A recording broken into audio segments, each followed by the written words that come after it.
Hello, this is the Bible in Fewer Words. We are Carol and Steve Wells. This is episode 97, Judges, chapter 19. If you enjoy this podcast, consider supporting us at patreon.com/BFW. Hi, Steve. Hi, Carol. What are we doing today? Yeah, this is the one that we talked about before. It's going to be kind of... Serious? Yeah, it is serious. And it's also important. I think it's one that people should know about. A story, a Bible story, everyone should know. Okay, let's get started. All right. Okay, this is chapter 19, verse 1. There was a certain Levite who had a concubine who played the whore by running away to her father's house. I guess I need to know what a concubine is and how she would play the whore. You'd think she would be doing that all the time. There's several things that are strange about this verse. Mm-hmm. One is that it's a Levite, so I don't know, is he a priest? Because Levites are often priests. Yes, they are. There's that, and if he is a priest, what's he doing with the concubine? And does he also have a wife? And does he have a wife? And is there a difference between wife and concubine? Yeah. If there is, it's small. Not much of a difference. I'm sure of that. Okay. For instance, Abraham had a concubine named Keturah that he got when he was like 120 years old or something in the book of Genesis, and then had 6 sons with her. But later on in the Bible, she's called his wife. So sometimes Keturah is a wife, sometimes is a concubine. I don't think there's a big distinction between the two. Okay, so in this case, she's going to her father's house. Yeah, and by doing that, she is playing the whore. Yeah. Is she running back home to her dad because she doesn't like her situation with the Levite? I think so. I think she's running away. And she's going home to her father. And by doing so, it's not a sexual thing in this case, the playing the whore. I don't think. It's just that she left. She left without permission. And since she is the possession of the Levite, if she leaves or does anything that he, against his will, that's playing the whore. Like if you do something that God doesn't like, when the Israelites do things that God doesn't like, the phrase playing the whore. They played go the whore. a-whoring. Go a-whoring. Yep. Those are all things, they have a sexual connotation, but I think sometimes it's just they misbehaved. Okay. And she misbehaved by going home to her father's house. And that's just verse number 1. Yeah. Okay. So verse 3. So the Levite traveled to her father's house to retrieve her. When he arrived, her father rejoiced and greeted him warmly. The Levite stayed 3 days, eating and drinking and having a good time. On the 4th day, the Levite decided to leave. But his concubine's father talked him out of it, saying, "Stay and eat, and then you can be on your way." So they ate and drank, and the concubine's father said to the Levite, "Stay another night. Let your heart be merry." And of course, when that phrase is used, "let your heart be merry," what it's really saying is, let's get drinking. drunk. Yeah. Yes. So the father maybe wants his daughter to stay home longer? Oh no, I don't think either of them care much about the woman. They're having a good time with guys, just the guys. Having a good time. The next day, when the Levite rose to depart, his father-in-law talked him out of it again. So he stayed another night. Okay, so now he's considered his father-in-law. So that is kind of a wife. That's right. thing. Yeah, and that's the term that's used in the Bible. On the morning of the 5th day. Okay, that is not the 5th day because they've stayed. I know, but verse 8 confusing. says it's the 5th day. Okay. So. The Levite tried to leave again, but his host insisted he stay a bit longer and eat a bit more. Finally, though his host begged him to party with him one more night, the Levite, his 2 asses, and his concubine departed, passing through Jebus, which is now called Jerusalem. But you know what else I noticed?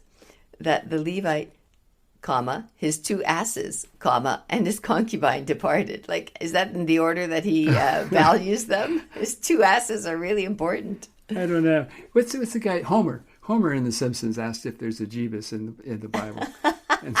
And so, the Yeah, answer is there yes, is. Jeebus, there is. Yes, Homer, there is a Jeebus in the Bible.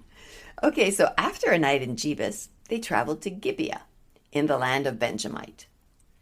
When they arrived in Gibeah, the Levite decided to camp out in the street, since there was no room at the inn. But an old man saw them and said to them, "Don't sleep in the street. Stay at my house." So they went to the old man's house, where they washed their feet, ate, and drank.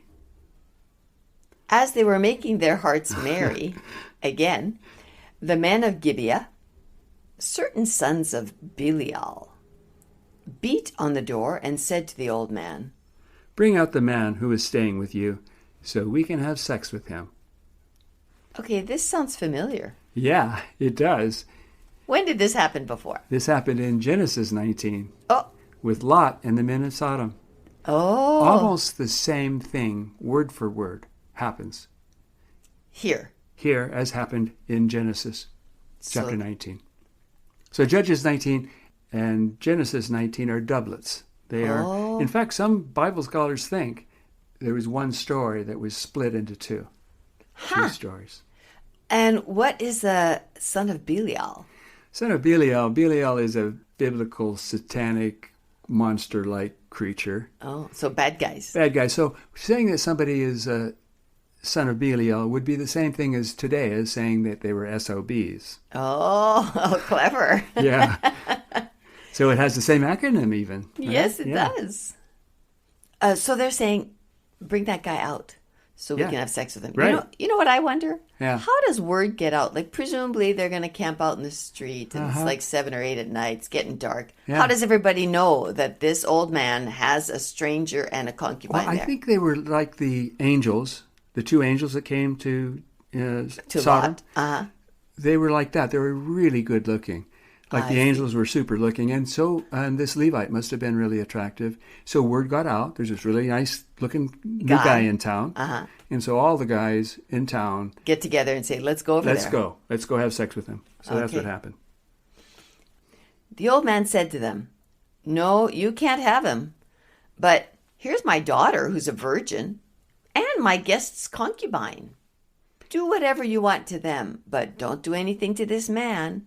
All right, as a woman, Steve, Yeah. this is just frightening that a man would be giving up his daughter or his concubine. Oh, yeah. I it's can't horrible. get beyond that. Yeah. Yeah, this is a story that is not really a children's story.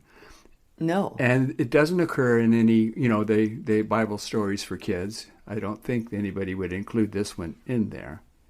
But it is certainly... In the Bible, it is in the Bible. on the shelves in the library. Yes. But it turns out that in verse 25 says, "But the men didn't want the host's virgin daughter. So the Levite gave them his concubine instead. The men raped her all night long. The next morning she came back to the house and collapsed at the door." Is she dead at the door? Well, we don't know, but she's not responsive, Okay. because the next verse says, The Levite opened the door, saw the concubine lying there, and said to her, "Get up." Let's get going. But she didn't answer. So he put her on his donkey and went home. Yeah, the text doesn't say whether she was alive or dead at that point, only that she didn't answer. So he just put her on the donkey and went home.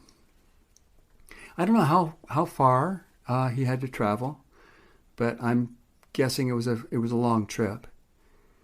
So he's got his likely dead concubine on a donkey. Or he's got his dying concubine on the donkey. We don't know, but certainly gravely injured concubine. So when the Levite arrived home, he cut his concubine into 12 pieces and sent one piece to each of the 12 tribes of Israel. Yeah, that's clear enough. No, it's not. Why would he do that? Oh, well, that's not clear. But what he did is clear. So how he did it isn't clear from the text, but he chopped her body into 12 pieces and sent one piece to each of the 12 tribes of Israel. Okay, and what is that? What message is that supposed to give them? Well, we don't know, but he did that. And so it was, back in the day, it would You're take a getting on while. an ass and driving, The delivery riding. system it'd be slow. So by the time whoever got this message, I don't know how you'd say, send this to the tribe of Judah.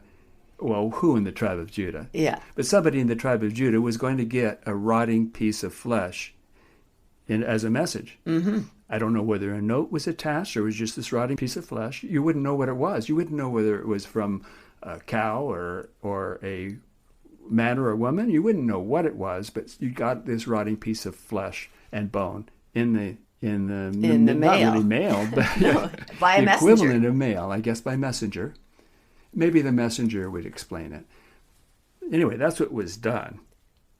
And so they're all going to know what to do about that? Well, we're going to find out in the next chapter. Oh, okay, because the last line of this chapter is, nothing like that ever happened before or since in Israel. Think about it and speak your mind. To be continued. Yes, I think we can leave it there. Bye, listeners. Bye-bye.